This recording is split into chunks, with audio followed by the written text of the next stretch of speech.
Welcome back to Laughing in the Dark, the podcast where I hang out in haunted places with comedians. I'm your host, Sarah Jones.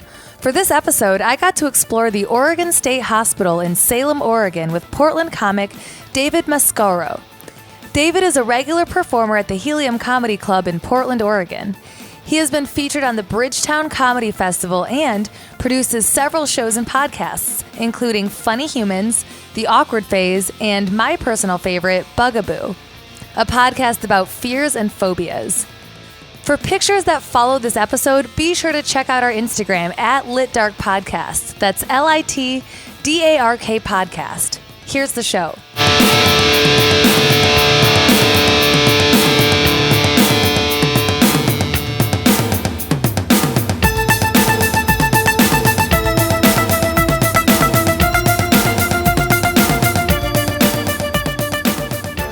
Are you on right now? Perfect. Yeah. Emergency alerts to your phone. So we just got to the Oregon State Hospital, and as we pulled up, both of our phones, which were on silent, made loud buzzing sounds and gave us an emergency alert. Yeah, it says civil emergency in this area until 11:28 p.m. PDT. Prepare for action, OEM 1 Oregon. But don't worry, because right when we pulled into the Oregon State Hospital, there was a sign that said, no emergency services. Yeah. So no one will help us if we need it. So everything's going great. Yeah. It's a fun thing to walk into when you walk up to a mental health museum area. Yeah. So I think there is a hospital entry. You're right. Mm-hmm. There's an old wing and a new wing. Yeah, the new wing is actually still in operation, and this is the old wing, which became the museum. Yeah. So, yeah, that's closed. Yeah, that's closed. But let's see. I like that they chained the bench up in case someone stole it. Well, I mean, we could. You know what we should do? We should go by where the crematorium stuff is, or not the crematorium. The urns? The urns? Yeah. And tell the story there. Well, look, just so you know, there's that little picture of Dr. Horace Carpenter, first OSH superintendent, 1883. So 1859, it was established. That means this hospital is really old. It's the first ever mental health on the Pacific Northwest? No, in Oregon. Oh, in Oregon, for sure, yeah. I mean, I have my notes in my bag. But he looks creepy as fuck, though. Yeah, Horace Carpenter. And then on the other side, I like to have a picture of their baseball team. And then a picture of a little girl on a swing outside of the building that we're looking at right now. And they called it an insane asylum back in the day. That's a creepy picture, too, actually. Yeah. It's almost like they're trying to make them creepy. Because, look. Right? And then they had this... Well, I think these are the patients. They did, weaving a basket. It was they had to do activities. I think this museum. Did you do a lot of research about the one where they had a lot of women in attendance, and there was one of the first both gendered hospital, right? They mixed them together. They did have men and women. I know that. Yeah. I don't know if it was one of the first to have a co-ed hospital. It just seems like that seems too much, and maybe I don't know a lot about the way they always do it. I always think camp, but this isn't. This is an insane. No, it's going this way. Yeah. I think it's okay to walk across grass in Oregon. Yeah. There's no fire ants or anything. I don't think so. All right. It's nice and windy today. Yeah. It's a little colder than I anticipated it was going to be. That's okay. It's better for spooks. Yeah. I like the windows. Yeah. They kind of look very much how you expect a mental hospital's windows to look. Yeah, very stereotypical. The whole building is very yeah. Well, it just looks very skeletal. Yeah. So teeth and eyes and Here, I'll take a picture. Yeah. Good. Very sharp, junting corners and stuff like that. The security guard might bug us, but we'll see. Yeah, we'll see. I think we can go this way to go to the crematorium. Yeah. Or not, it's not crematorium. It's near the crematorium. It's where they found, I think, what did they say, 30,000 unlabeled unlabeled people, and then some guy went through and they found all the records of people that were never claimed, but they had You already died. know this whole story. Just one of those. I came to the museum a while back. That's true. Yeah. Yeah, I think it was. Oh, there they are. Yeah, Is that them? Yeah, that's them. Oh, cool. So, are we going the right way to get there? Yeah. Yeah, we can just cross around through here. Yeah. Oh, how awesome! I love doing the research about a place, and then going there and seeing it is so real. Yeah, for Like sure. You're like, oh yeah. I don't think you can go in to see the urns because I think it's still like considered like a sacred place. that makes sense. Because it's behind glass, but you can definitely look at the wall. And Totally. then, yeah. And so there's like this concrete structure around the main. I think this is like this 1896 room. I think that's the old part of the crematorium. There's a little directory right here. Okay. I think it tells you what this was. You are here. Yeah, right so here. we're at 3. 3. So it's the memorial. So I'm not sure what this old building was, but it says 1896. And what was that flag that said like the statehood of Oregon was like 1859? 59. Oh, okay. Yeah. But So still, yeah. Oregon was fairly in its state infancy. Wow. Yeah, these are all people. That is cool. Well, we could sit right here actually and do the story. This is probably a perfect spot right in front of all of these. And you know the things about this, right? No. If you want to get closer, they're names. So are these more canisters? These I are don't- just the ones that actually have. I think they might actually contain some of the people.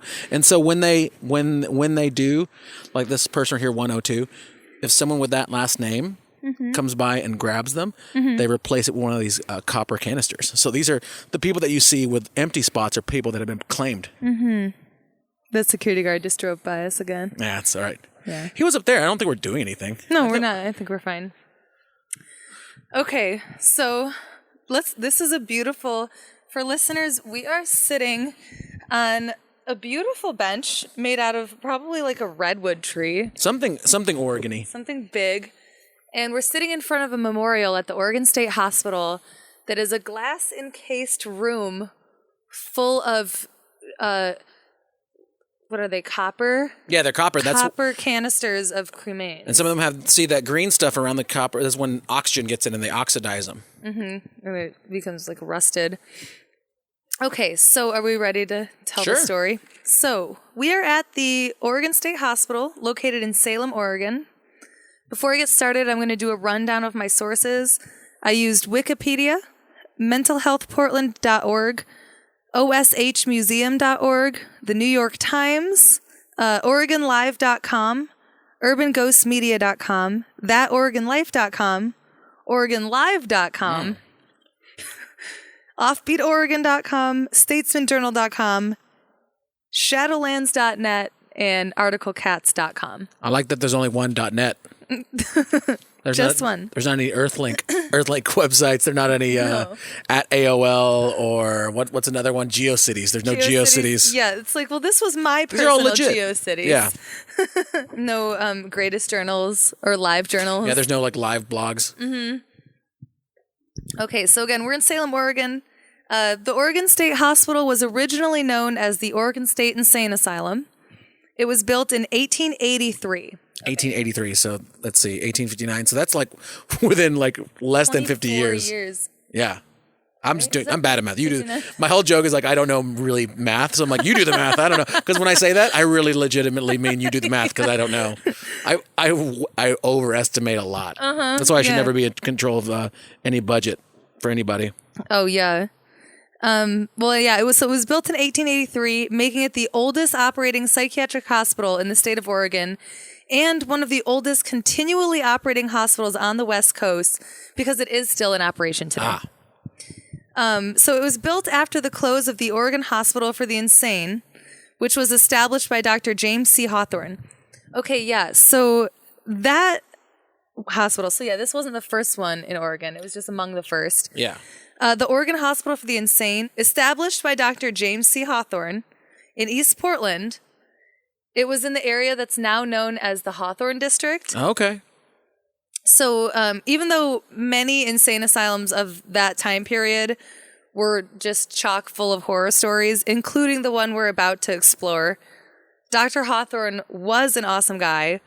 And if you haven't heard it already and want to learn more about Dr. Hawthorne, check out episode 4 of this podcast, where I visited the Lone Fir Cemetery with Dylan Jenkins. Oh, cool. And I talked about him a lot more. I like that cemetery. It's a great cemetery. That was a really fun episode. So do you think can I ask you, do you think there's insane hospitals are hospitals for the insane? Let me say it the other way. Not insane. Insane hospital sounds like they just have a lot of like amenities. Hospitals for the insane. Do you think they have to be on the outskirts of town because of the amount of noise? And do you think the insulation, the sound insulation for buildings, have to be thicker than other places? Because I imagine there might be a lot of, internal noises that might, like I always think of when you're in college, you think about noise complaints. If you had a part of your stereo's too loud. But if you have like a facility full of people that are, unwell, it's going to get kind of loud in some places. People are taking medication. People are forced to do treatments. Do you think how loud was this place at its like peak? I have no idea. That's actually a good question. Right? That's what I always wonder about that. It probably is something that they want moved off to the side for that reason. You wouldn't want it like in downtown, I think, for like safety reasons too, right? Well, yeah, definitely. So anyway, by the year 1913, the Oregon State Insane Asylum was facing an issue of overcrowding, and the Eastern Oregon State Asylum was created to alleviate this just a little bit. In that same year, this asylum was renamed to the Oregon State Hospital because the name was more socially appropriate and still is. So they don't, say insane asylum anymore. So Oregon's been politically correct for years. Yeah, they were way ahead of the game. They're just that Oregon, like, I'm sorry. They're like, they're not insane. They're just unwell. That was basically no, you go. No, you go. Yeah. I hate that shit. Yeah. Oh, maybe it's because I'm from Detroit. Yeah. I'm just like, I'm going to go. Yeah. But then they're like, no, we'll change your sign. No, we'll change our sign. All right, we'll change our sign. We know how to do it.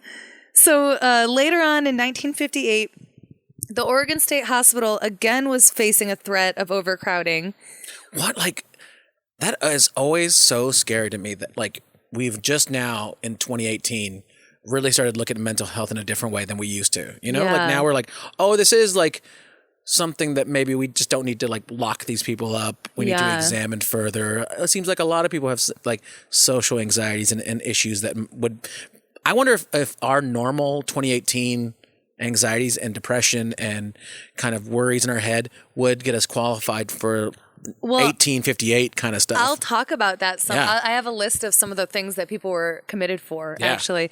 But at that time, so in... Because I don't know how to tie my shoes very well. And I wonder, like, oh, this guy, he's too old. Like he's insane. He doesn't know how to tie his shoes. So in 1958, their numbers swelled to 3,545 patients. So at that time, 2 other hospitals opened up to create adequate room for the patients. The Columbia Park Hospital in the Dalles, as well as the Damish State Hospital in Wilsonville. So listeners of this show... Oh, wow, the lights just turned on. Look. Whoa. Were those not on before? Those weren't on. They just turned on. The external lights just turned on underneath this right here, and then the lights just lit up. Well, then this is actually no different than being at a cemetery because it's a memorial. Yeah. So I think we're actually fine to be here. Yeah, because I feel... Like, why would they put lights up if they didn't... Their lights up, yeah. And then I think it's fine because I think... Yeah, like I said, there are actually people inside those canisters. Yeah. Yeah. That's why they don't let you go in and like touch them. Yeah, but it's just like going to like a graveyard. Yeah. Like, so, but about the Damish State Hospital. Yeah. I did an episode with Lydia Manning all about that hospital as well. Really? So this is, calling back to all these. This is like going full circle. Yeah, it is going full circles. So once the doors of the Damish State Hospital were closed, the Holiday Park Medical Center in Portland opened to share some of the patient needs with the Oregon State Hospital as well. But this one has always stayed open, and they've just been taking crazy... Well, that's not the right word, but... It's hard not to use that word. I meant crazy amounts of people. Oh, I know, like, but I'm saying... But I visited this museum, and I kept saying, this place is nuts. And, like, you can't say... like, would you have to watch... But that's our... It's in our own...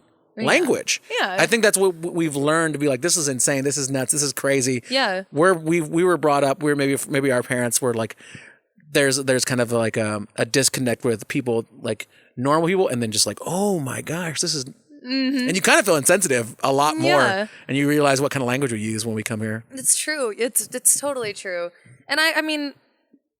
But no one's ever like, this place is unwell. No, you never say that. No, exactly. You're like, this party is... I feel like connotations of words need to be taken into consideration. Yeah. Like when you say like, oh, this is crazy, like sometimes it's not like, it has nothing to do with mental health. Yeah. But that's just what I think. I don't know. Oh, for sure. But I was like, you just feel guilty when you're walking around and you're seeing apparatus that they used for like we were talking about electroshock therapy. You're like, that's nuts. You're like, well, I feel insensitive now. Yeah, so exactly. I'm going to change the name. This is shocking. Yeah, this is shocking. Just shocking. So in October of 2012, the Museum of Mental Health was opened on the hospital grounds, and that's what we actually walked up to. That's called the Museum of Mental Health. So volunteers collected old materials from the hospital, gathered stories, and raised funds and created that museum.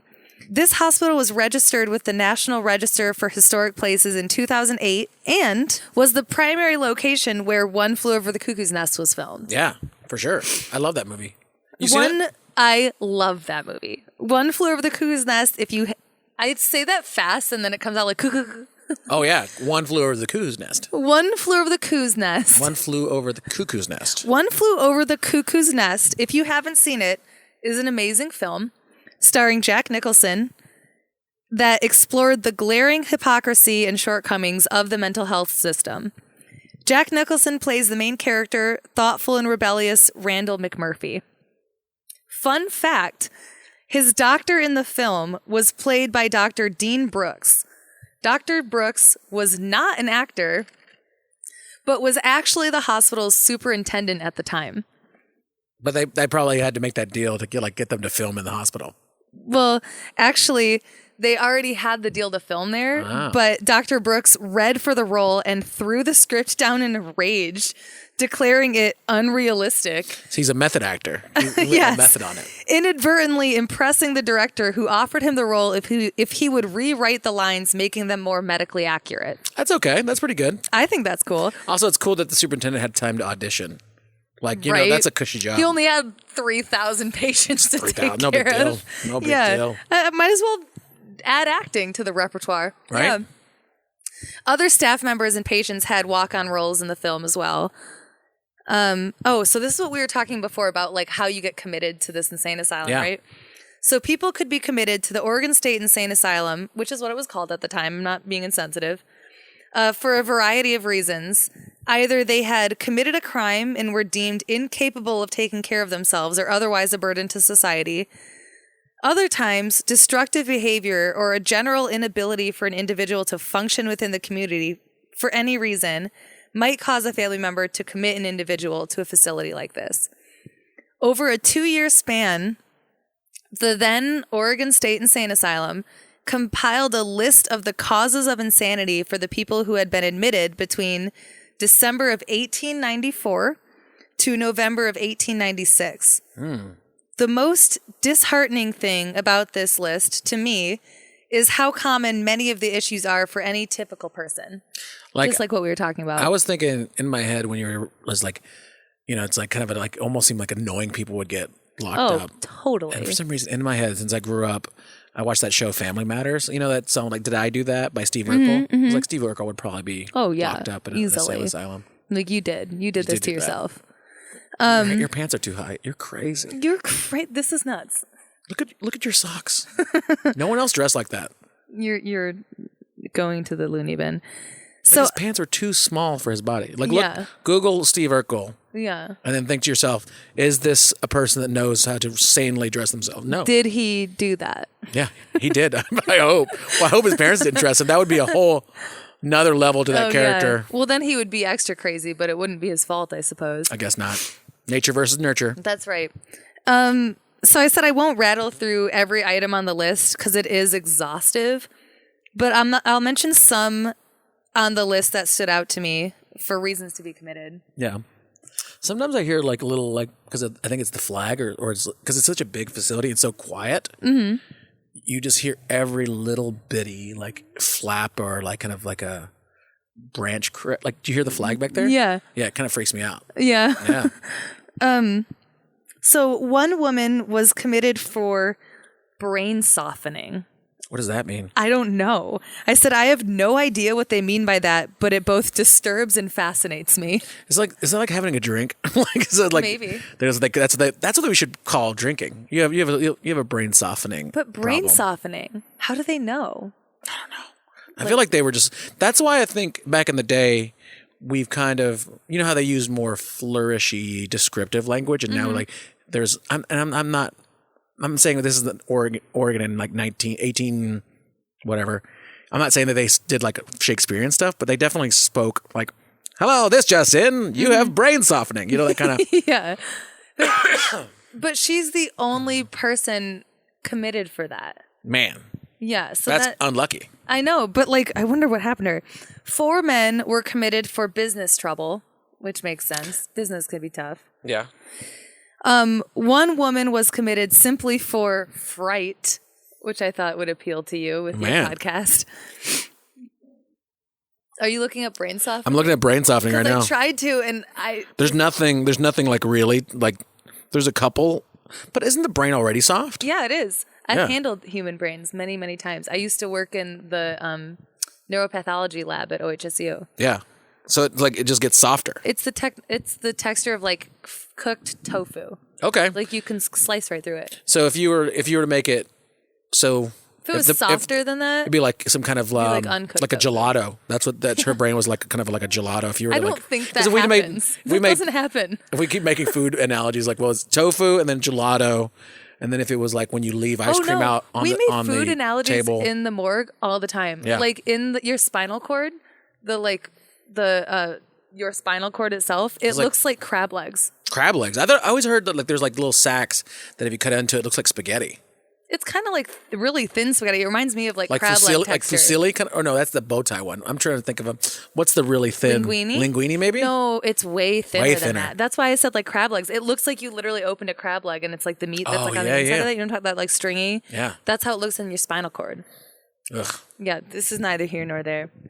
Anyway, is it weird that we get hungry halfway through this podcast? I'm starving. Just get really hungry around all these copper urns full of human remains. When I think about death, I just don't want to eat any canned food. Like, I'm not trying to be insensitive about this, but like the last thing I want to do is I was like, let's go get some green beans out of a can. It makes me really think like, oh my God, we can be condensed down to this tiny little. We're staring at maybe tomato soup.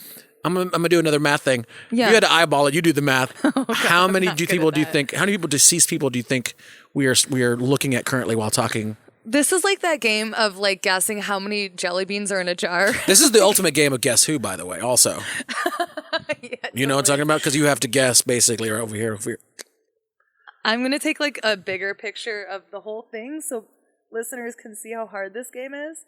I think it would be like 1,000 at least. I would think, right? Because I'm looking at the row, like the top row. Your notebook's almost ran away. It might be 2,000. Yeah, it's a lot. Yeah, actually, didn't we know how much? All of these are canisters, though, too, aren't they? Around us? I think so. I think these are. I think the ones in here are the ones that they could preserve, and the ones in here are ones that they knew the canister. Well, yeah, they could identify. I think these might be unidentified. Yeah, that makes sense. Like all the John Does and Jane Does. Yeah. So anyway, back to like the reasons people got committed. 24 men and 0 women were committed for masturbation. Oh no. With stuff that you can get on your phone, a lot of people would go to mental hospitals. Oh yeah, easily. 9 men, but how 0 women? Because you would think at that time, like, women aren't allowed to masturbate or, like, do anything. So you would think if they got caught, it would be like, you're definitely crazy. Also, I think women are smart enough to know not to get caught. Because, like, wasn't the period clothing back then a lot of bodices and a lot of, like, there was a lot. So it's like, you would have to be, like, you couldn't just do it on a bus, you know? Or a trolley. Yeah, you're right. You'd have to really be committed to the act. Committed is the wrong word for that. You would, because technically those were those gentlemen where they were committed to the act of masturbation. That's why they went to the insane asylum. Fuck. Yeah. You're right. It's really hard. See, it is hard to do it. It's hard. Oh, man. Well, they did get committed. Yeah. If they weren't before. All right.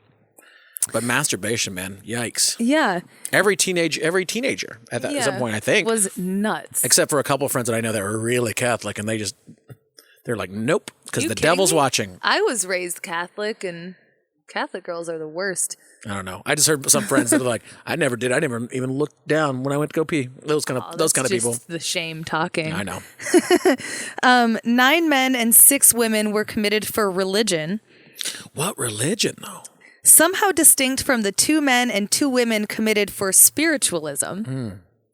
So religious paranoia could include all kinds of things, such as a fear of one's soul being stolen, a fear of being tempted by demons, and a general overwhelming fear of God or Satan. It's so weird because in Portland, no one's really religious in Portland. No. Everyone considers themselves spiritual, so everyone would be almost up for being committed in a Satanism. Yeah. I'm spiritual. Well, I think it's like spiritual to the point where you're anxious about that, religion or that belief. I feel like we should leave this out. Oh, yeah, we're good. Yeah. Okay. So overall, there doesn't seem to be much organization or any real criteria for admission, which is the real scary part. It almost seemed like it was almost like who was footing the bill for this? Was the families or was it the state of Oregon that was responsible for footing the bill for these people's medical treatment? I have no idea. I would imagine it's the state of Oregon. That's probably why they kept opening up new hospitals. Why they kept having overpopulation because probably the federal government would give them money. Yeah. I've seen the cells, not the cells, well, kind of cells. I've seen tiny, like I said, if you looked at that space we're looking where all the copper canisters are, that would probably be like enough room for like 16 to 20 people. Like the amount of room that 2 people had in there. Oh my God. It's so hard to imagine. Oh, I had 3 other words in my head, but I was like, nope, don't use that word. Don't use nuts. that word. Yeah. It's crazy. Yeah. It's out of my mind thinking about that stuff. Yeah. But yeah, I feel like we're as a culture, as we progress, we really get more patient with people. Yeah. Yeah. I'm always working on that though. Yeah. Some were committed for incredibly vague reasons, such as the 2 men and 1 woman committed for trouble, and the 3 men and 5 women. They just love the board game. they were committed for playing trouble, and they were really like braggadocious once they won. They're like, yes, like get in. Stop being crazy. 17 games in a row. That's insane. You're getting committed. Who likes that game that much? Connect No 4 one. of your best friends and join them in here. The 3 men and 5 women were committed for worry, which is probably anxiety. Which is the worst version of sorry. That's like that's the word we're doing board games. Yeah. It's like sorry, only you're more sorry for yourself than you are for... You're afraid to set up the board game. You're too worried. I don't want to open it. This could end in sorrow. That's what the Ouija board should be called. It should be called worry. Worry. Yeah. The worry board. The worry board. Obviously, many were committed for medically sound reasons, including head injuries, depression, and dementia. And many alcoholics and drug abusers were housed here too, who arguably could probably benefit from psychiatric care. I mean, to a point, yeah. I mean, like alcoholism and what was drug abusers is a disease, but I feel like it's a different kind of, it's a different. Oh, I totally agree. It's like if you break your toe and they send you to a guy to get a CAT scan, that kind of thing.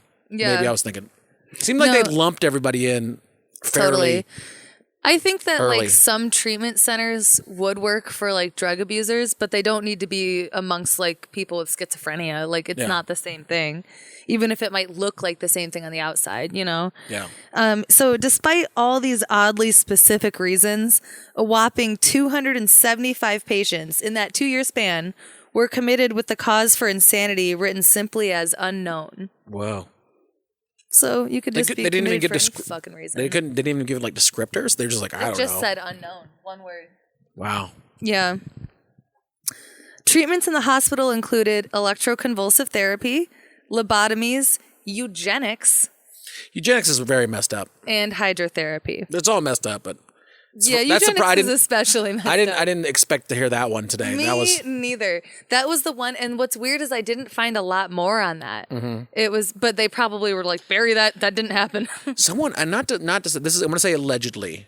Yeah. I'm going to say allegedly. Yeah. Because I don't want anyone from any foundation to listen to this and be like, actually that's not. But allegedly, what I heard from they said that Charles Lindbergh's baby, he might have gotten rid of it because he was into eugenics. You know how like the Lindbergh baby went missing? Was missing from the and they said that window? They said that he might have been responsible allegedly because the baby was a little not perfect. And because he was really into eugenics, he was almost allegedly considered a Nazi, kind of. Oh. Because he's a really big fan of Germany, allegedly. Yeah. So, but they think that was a reason. And that's why I've been thinking of eugenics. Like, that's so... Can you imagine? Eugenics, I always think of babies Nazi come out Germany. ugly no matter what. No, yeah, all of them are fucking ugly. Yeah. Not until they're like 3. You gotta wait till they smooth out. We're all like bad Xerox copies of our parents. You gotta wait. People being impatient. Yeah. It's weird how we use patient for medical, impatient and patient. Right? Like patient, like waiting around. Outpatient. It's so weird. Yeah. American language is hard. But patients are rarely patient. Yeah. Isn't that weird?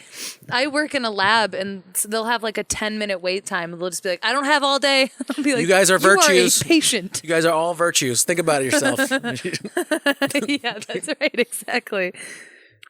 Your number will be called soon, ma'am. It feels, but I wish they just didn't do that. It's like, because it's like a deli. It feels like a deli a little bit. But that's the medical center. It's you the never only know. way to get it running smoothly. You never know. Yeah, you have to have organized. You have to have everything organized. And it seemed like they kind of didn't get that stuff done. They were just like getting people in the door. Oh, yeah. Here. The reasons that were listed, it's like they just were like they made them up on the spot. Yeah. They're like, brain softening. Yeah. Seems like she got a soft brain. It's like a university that when it first started just trying to get its numbers up. Like, it's just like, we're an accredited university. It's like, yeah, but you're just letting in anybody. They're like, oh. Yeah. That's kind of, and then they're like, shit, we're overcrowding. I don't know how this happened multiple times. But there's a lot of Frisbees on the quad. There's a lot of Frisbees. Lots of them. Yeah. This hospital was criticized for many things, including the storage of 5,000 canisters of unclaimed human remains, stacked neatly in rows. Do you think that's the 5,000? They have to be, right? Yeah, that's got to be them. I think there's some. All of them. I think there's some missing, some gaps because they're definitely like they got identified. Maybe maybe it's half. You were saying 2,000. Maybe it's 25. You're really good at estimating. You've gotten every math thing we've talked about today, right? So 25 probably sounds right. 2,500, 2,000. 12, 13, 14.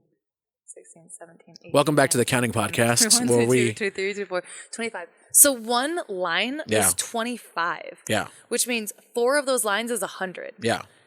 So carry the 1. You do the math. So 40 of them would be 1,000. Yeah. So there's about 3,000 in there, I would say. There you go. Estimate 3,000 to 4,000.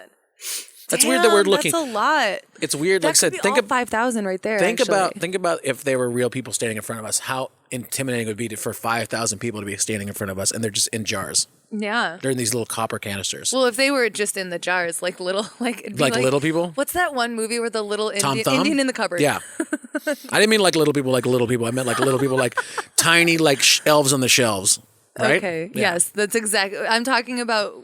Okay, that's like action figures, like G.I. Joes. Yeah. If they were all in there, it wouldn't be that intimidating. It'd be kind of weird. It would be a little scary to see leprechauns in there. 5,000 leprechauns.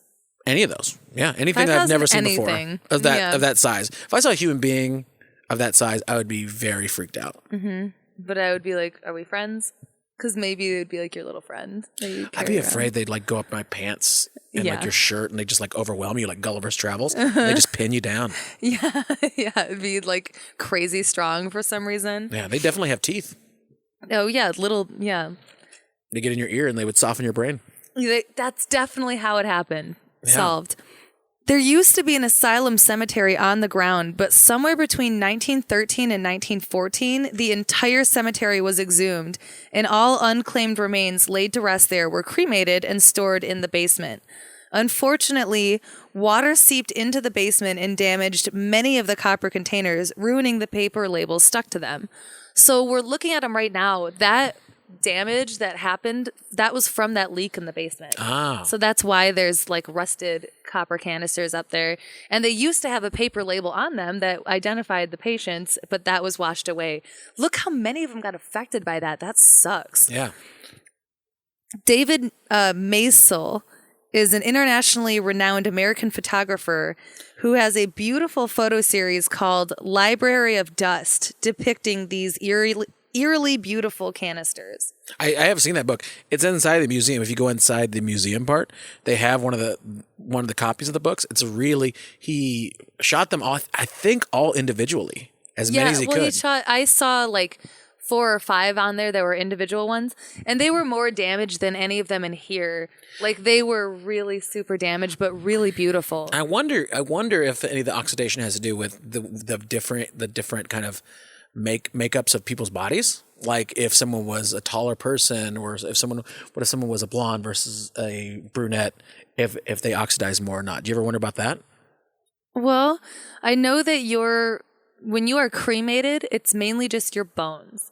Because your flesh is going to basically just evaporate. Oh, I know that. But I was like, do you think there's like any component, like chemically, with the makeup is it of different? The bones? You know what I'm talking about? Because like all soda is basically clear and then we add the coloring. Like this is basically like, you know, if we're 80% water, this is basically the distillation of the we take out all the water and that's what's left of us. That's so weird to think about. So all you do is add water to that? Just add water. Weird. If we put water in here, they would be little people. No, I know that sounds stupid, but I was like, but that's very, it seems incredibly crazy to think that when you burn a body, you just have bone ashes. Yeah. That's incredibly insane to me. Have you seen ashes from a person before? I have never seen, but I know of people that have ashes in their homes. Yeah, I have ashes in my room. Yeah. They look just like fucking ashes. They don't really look like any different than. And do they like do they do it with like is it just all body parts or is it like a coffin with the body parts? So you can't. I don't know. I think it's just the body. But I never thought about that really. I didn't like watch them cremate my dad, but like. Yeah. I mean, that'd be a little traumatizing. I did say that he did produce like a suspicious amount of ash. Mm-hmm. I said that in my episode with Dylan. If you listen to it, it's like part of me is like I have a necklace that's like a little urn that people point out. I'm like, oh, my dad's in there, and then I'm like, I mean, I think like I wasn't there. Like it could be they might just burn a bunch of bodies at once and just send them out to people. And does that like upset you at some point? Or like think like it's a little bit extra, like a little bit of column A, a little bit of column B? Not really, because my dad was more than like his body and his ashes. It's really just his memory, and he would think that was fucking hilarious, honestly, if that did happen. So, it doesn't really bother me.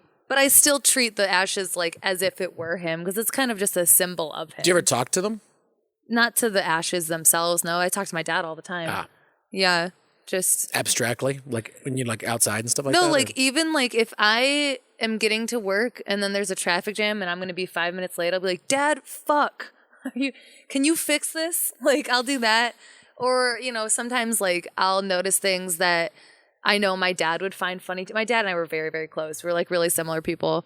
So if I see something that I know he'd find funny too, I like almost in my mind picture myself being like, do you see this shit? And I picture my dad laughing about it and like what he would say. And I have a friend that her significant other was cremated because of a certain reason, and she said she like talks to him, and she can sometimes feel like a hand on or someone like on her shoulder at sometimes when she's thinking about him. Mm-hmm. I think that's very interesting to me. Yeah, that's really cool. I feel my dad with me sometimes. Yeah, I have dreams with him in him too that are like really real. I've only had like 3 of them, but they were very real. Yeah. And it seemed real. But I think that that's something that happens more like towards when they first die. Yeah. And it's come next month, it'll be the 1 year. So it'll be, maybe that'll not happen as much, but I hope it happens more because it's tight when it does. Yeah.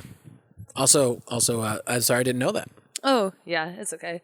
I mean, it's not, it sucked. Yeah. But it's been a fun year. Yeah. See, I like the way in American languages because you're like, it's been a fun year. And I know you don't mean it the way fun means. You mean it. And then like, it's been a year of ups and downs and kind of new discovery. Yeah. And that's what's so cool about, like I said, using words that we like crazy and nuts. And to circle back to that, it's just very interesting how we use language. It is. To mean so many different things. Yeah. And it's so sad that all those words classify someone as mentally unwell when they could have been so many different things. What if they just had a rough day and you just needed to... Oh my God, yeah. You need a little... And I'm a comedian. I have to do a little bit of thinking of humorous thing. But I'm like, what if you just need a little brain softening? You're like, I'm just going to masturbate. Fuck yeah. I'm just going to masturbate and I'm going to think about like... Or what if you like... It's like, I'm going to talk about God, like you speak in tongues because it makes you feel good. And then someone locks you up. Yeah. That sucks. That sucks. I don't think there's ever...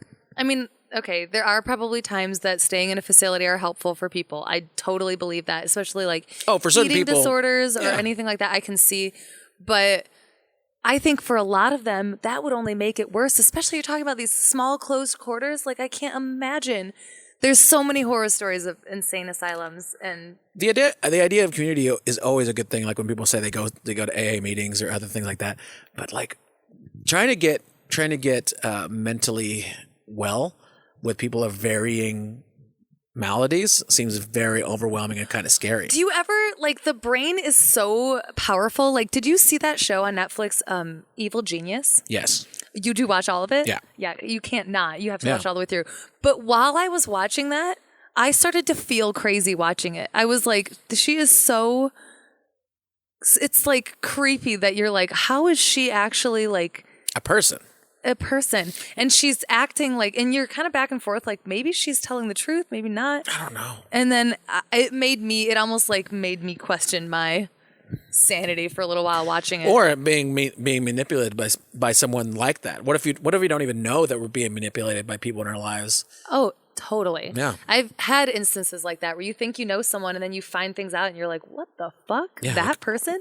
Even that guy who in that show that murdered people, the people that knew him were like, he would never. And then they're like, I guess that's his handwriting. That is him. I guess he did build it, yeah. Holy shit. Check it out though. It's really good. It's really like interesting case study on people.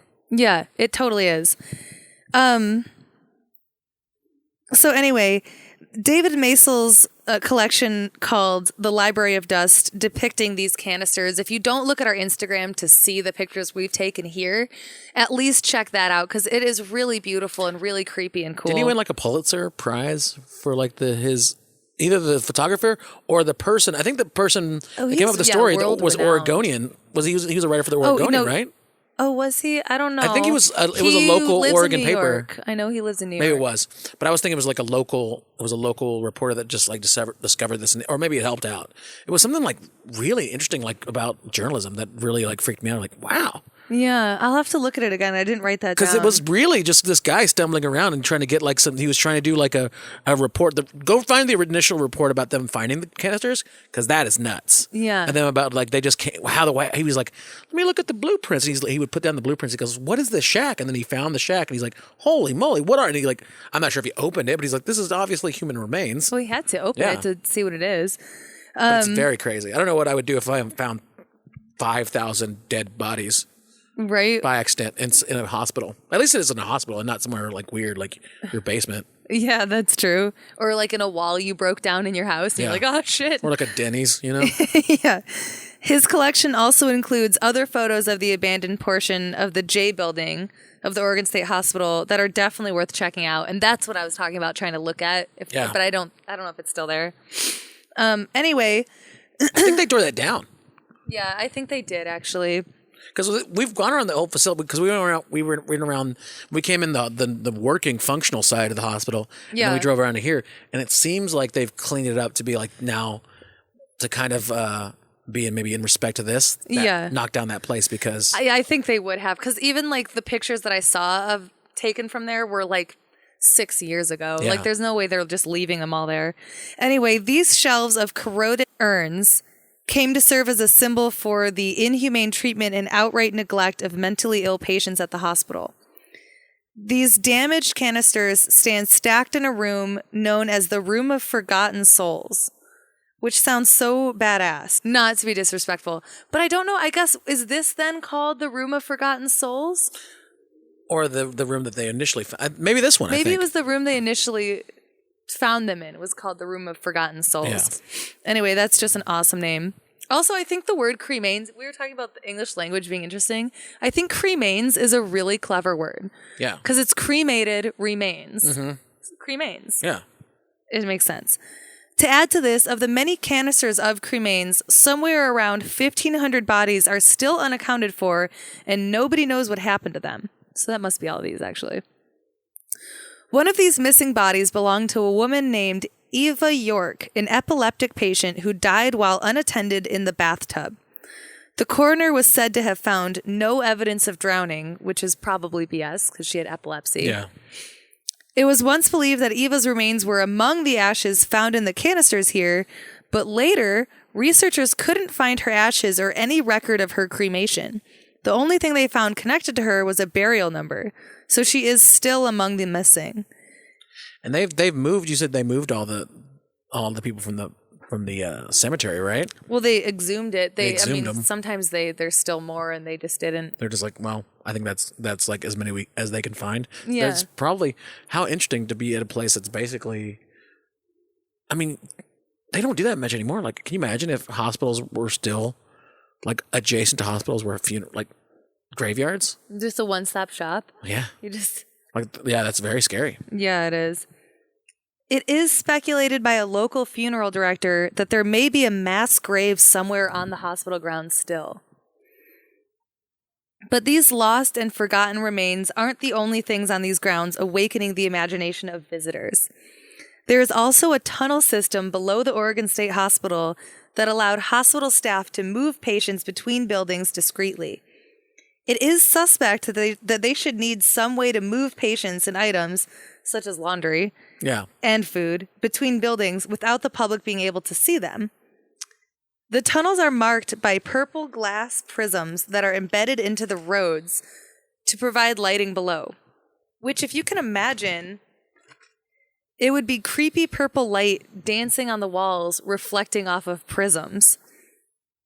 While you're moving, like probably bouncing out the faces of these people that you're moving in the middle of the night. And the stone walls of an underground tunnel. Mm-hmm. While you're hearing probably, I mean, I'm not going to say all mentally, challenged people sleep well. They probably don't. While you're probably hearing a lot of screams and a lot of people in pain and echoing through a tunnel. Very scary. It's said that dangerous patients were transported underground this way, but it also has been speculated that unethical practices and experiments were carried out below ground in these tunnels. Oh, for sure. Yeah. Because when some people when they became property of the state, then they probably just use their body for medical experiments, right? Well, if they were doing eugenics already, that's connected to Nazi practice, right? Mm-hmm. And Nazis used to do all kinds of fucked up experiments on bodies because they thought the Jews were just discarded unimportant members of society, might as well learn from their bodies. Yeah. They probably did the same thing to patients in places like this. Yeah, that's so scary. It's so scary. It's like a living hell. You have because you have no you have no phone call probably. Right? No. Phones weren't even invented yet. You have to write a letter, and I bet is there anything about people not receiving letters or sending letters to loved ones, or people not losing contact with people that once they were here? Not that I saw, but I would not be shocked if I'm sure they censored letters in and out of places like this. One huge terrifying event that did happen within the walls of the Oregon State Hospital was in November of 1942. One night when 467 patients were served scrambled eggs for dinner, which itself is just a travesty, I wrote. Yeah. Scrambled eggs for dinner. Brinner. Is it Brinner? It's Brinner, but the thing is Brinner can be done right. Yeah. And it can be done wrong. Yeah. And serving up a giant vat of scrambled eggs is not doing it right. That's a frustrated kitchen staff for sure. That just is. Well, I don't know. What do you guys want? And they're like, I don't know, waffles, pancakes. And everyone's like, well, you're just getting scrambled eggs. What's the easiest thing we can serve 500 people? Yeah. Okay. Were there something wrong with the eggs? Mm-hmm. Oh, no. Before the night was over, 47 of those patients died, and the rest suffered tremendously with aching teeth, numb faces, and weak, wobbly legs. They were described to be writhing on the floor, clinging to life. Some patients were vomiting blood. The active and lethal ingredient in the poison they were subjected to was sodium fluoride. Whoa. No, go ahead. Someone in the kitchen confused powdered milk with roach poison and poisoned almost 500 people with scrambled eggs. So here's the deal. I would criticize the guy for making this massive fuck up, but the truth is he was a patient himself. Oh, man. His name was George Nosen. A staff member working in the kitchen, his name was Mickey McKillop, was in a rush to get the meal cooked and, in violation of the hospital policy, just handed George the keys to the basement and told him to get powdered milk. Oh, no. So when George walked to the bottom of the basement stairs, he found himself in front of 2 locked doors. The door on the left stored dried goods like flour, sugar, and powdered milk. The door on the right, however, stored fruit and, for some reason, unknown to anyone, roach poison, which was kept in a giant steel trash can and unlabeled. So it's kind of like when people put like birdseed in like a giant steel trash can. It was unlabeled and just apparently had a shitload of roach poison in there for some reason. Next to the fruit. Next to the fruit. Maybe they wanted roaches to get away from the fruit or something. Maybe. But that's like, still a really bad reason. Yeah. So, especially have it unmarked and like in just a bag. Yeah. Well, and also it's the thing of like which door are you in? Door to the left, door to the right. You are a patient and basically your superior, the guy running the kitchen staff, is like, go do this. Kind of like, don't fuck this up. You don't know which door to pick. So fatefully, Nosen was none the wiser and came up the stairs with a large container full of white powder out of that steel can. The sad thing is, George Nosen was a patient who was simply brought in for evaluation one day by his family for his epilepsy and subsequently surprised with a diagnosis of paranoid schizophrenia. Whoa. His family didn't think he was crazy. He didn't have like symptoms of anything. They just were like, oh, he has epilepsy. Someone needs to take a look at that. And in that same day, he got diagnosed with paranoid schizophrenia, resulting in his being involuntarily committed. He was never the same after the roach poison incident. Was he himself poisoned, or was he just like traumatized from killing? He was traumatized from killing 500 people. He killed 47 people. He still poisoned like but he the poisoned, majority of them. Yeah, 467 patients. I wouldn't want to cook for myself either. No, and that's the sad thing is that he wasn't even like he didn't have psychiatric problems. He just had epilepsy. He was just a normal dude. But he said he was diagnosed with paranoid schizophrenia. Yeah, but I think that was like. I think that was an error because his whole family was like, "Oh no, this is not." He definitely became more paranoid after that event. Though. Oh fuck yeah! So he maybe fed into that fear as soon as that happened. In fact, yeah, there were 2 attempts made to reintroduce him to the outside world after that incident, and neither was successful. Yikes! Poor guy. He was doomed to spend the rest of his life in the Oregon State Hospital. So after all of this trauma experienced here, there are many stories of hauntings, which makes perfect sense, really. For sure. Even though today many of the tunnels below have been filled in, there are still parts people can walk through, and those who do say they have a feeling that they are not alone. In the condemned administration building, which is the older section of the building where the movie was actually filmed, they filmed in the condemned section? They filmed in the administration building, but it's now condemned. Ghostly figures have been seen in the windows. It seems that tormented spirits still haunt this area. It's said that footsteps, wailing, and cries for help can be heard echoing through the building when people are alone. Doors are said to open and shut on their own, and many people report the feeling of being watched and a lingering sense of suffering and evil around them. Even if not by physical spirits, this spot is surely haunted by troubled memories. The museum was constructed in honor of those who have suffered here or lost their lives here, and is meant as a place to relieve some of this stigma without avoiding the history. Definitely. And I think that part is important, that it's a museum addressing the history of this place, but it's meant to both relieve the stigma without avoiding it. Because I think a lot of times people try to just avoid the truth. Yeah. And I think I feel very anxious, like, because I was like looking around and I look, and also in Salem's also a very interesting town because it's the capital of Oregon, and also there's a prison here. Yeah, and there's also this mental health. I wonder if both of them were in operation at the same time. I don't know. That would be very unnerving if you're just a member of the Salem population. But I do think that to be a patient at an insane asylum, especially in that time period, is not very much different than being a prisoner. Yeah, it's really like a similar, especially like that guy George.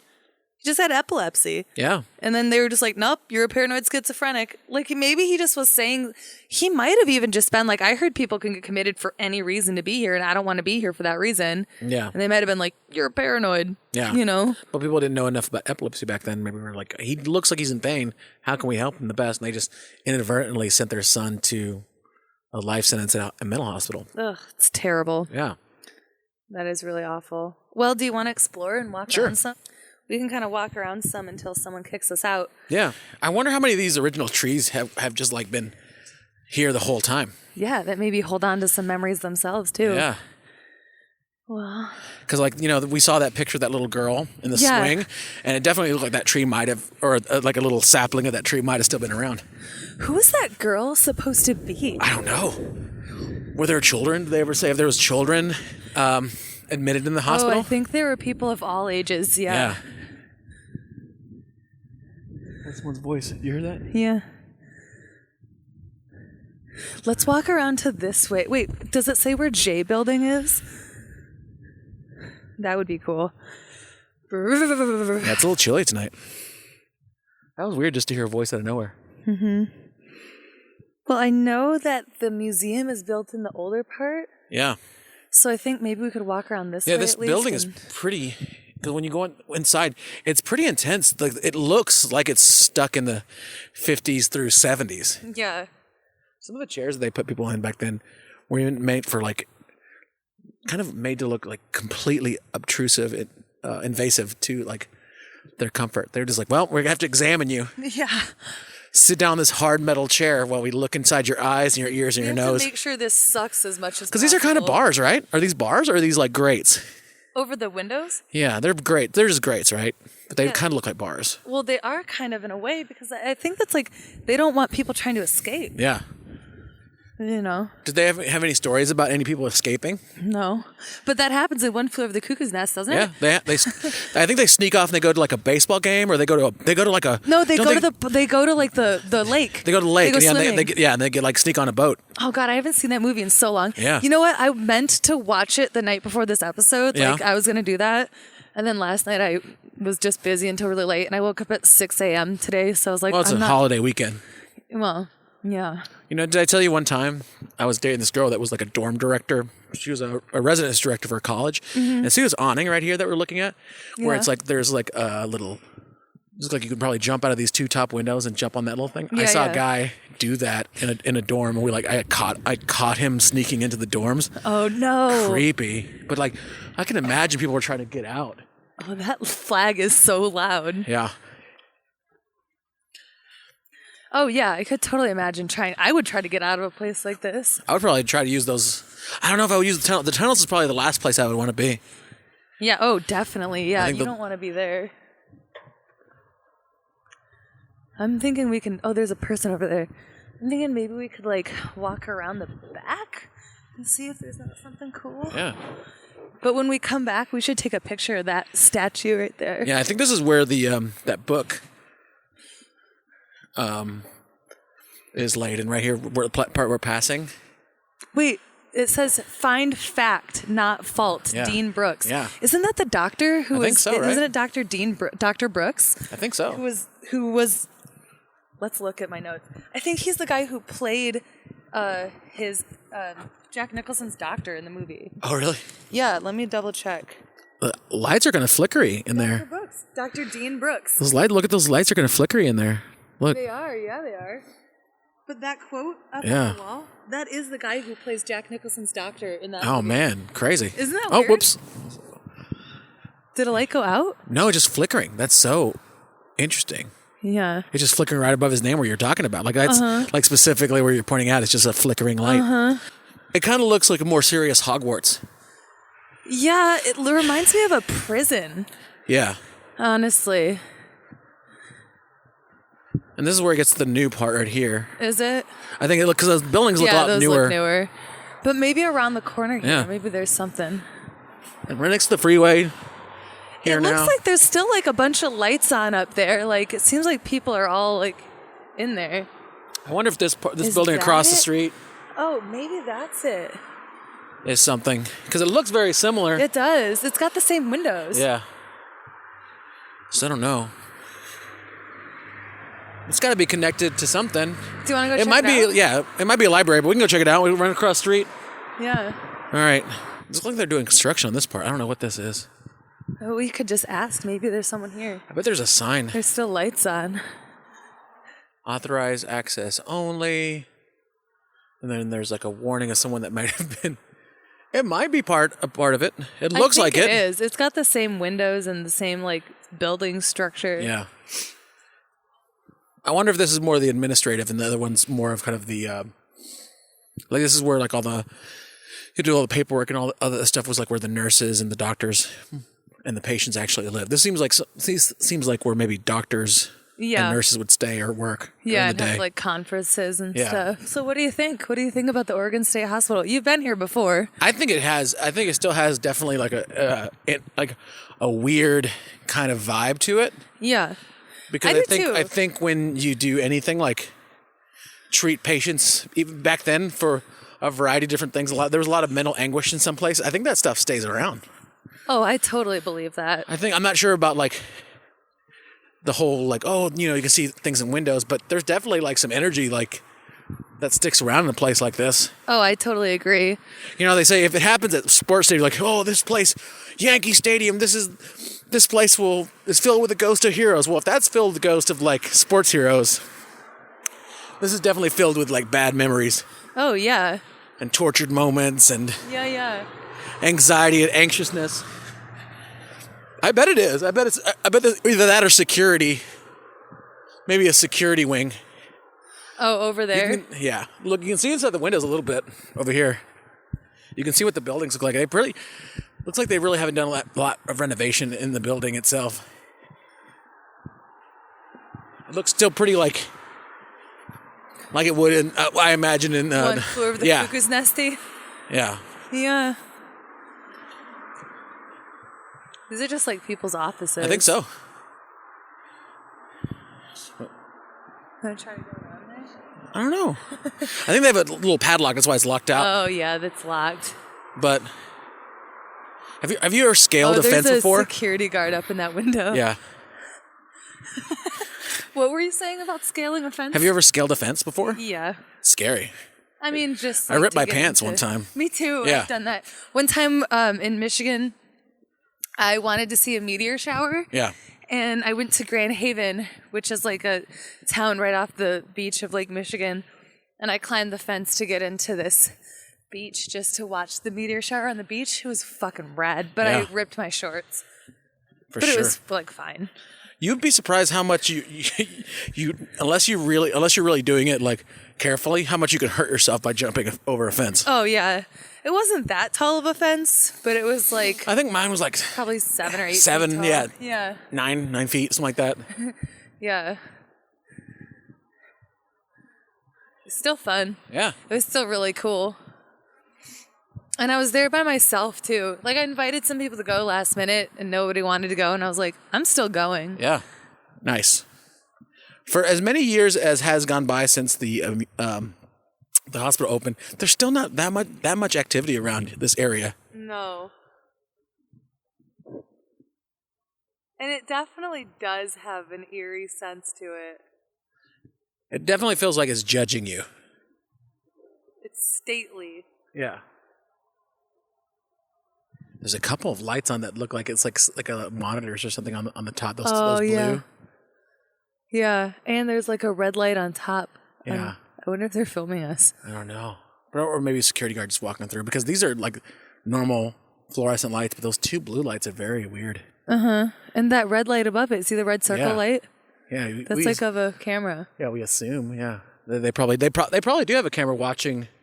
That's a creepy. Doors. That's a pretty creepy camera if it is. Mm-hmm. Just watching the people that come in and out. Yeah, well, makes sense. Oh, that was like a dog or something. Sounded like a person moaning. Yeah. I assume smaller than I wanted to see. Yeah. I'm like, okay, let's see. It's a small Chihuahua that's probably like have a broken paw and wouldn't be able to hurt anybody. Right, but it's really just like a crazy person fucking yelling out of like a car. Like those people yelling at us in the, or not yelling, but. Well, the guy was like, he was like mugging you Yeah. on the drive up. He had a mustache, which always makes the mugging 100%. Like, I mean, like mean mugging, like face mugging. I don't mean like mugging with it'd be cool if he could mug you during a drive. He robbed me. What, mid-drive? I would just be impressed, really. Yeah. I'd be like, he earned it. I hope you enjoyed exploring the Oregon State Hospital with David and I. For more information on David Mascorro's comedy and upcoming shows, be sure to check out his website, mijocomedy.com. That's mijocomedy.com. You can also follow him on Twitter, Instagram, and his Facebook fan page at David Mascorro. That's at David Mascorro. While you're at it, check us out on social media too.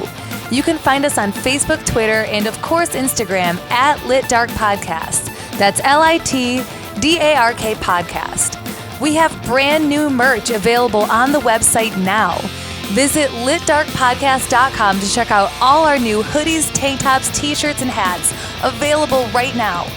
If you haven't already, please make sure to rate, subscribe, and share this show. It really helps us out and we appreciate your support. Special thanks for this episode goes to Sara Schneider, my manager, Jonathan Cooper, my amazing graphic designer, Randy Lawrence, my wonderful producer, Nick Wilson at Bridge City Media and Design, Dan Stutzman for being you and all you do, David Mascorro, my guest, and as always, a very special thank you to all of you for listening. Stay spooky.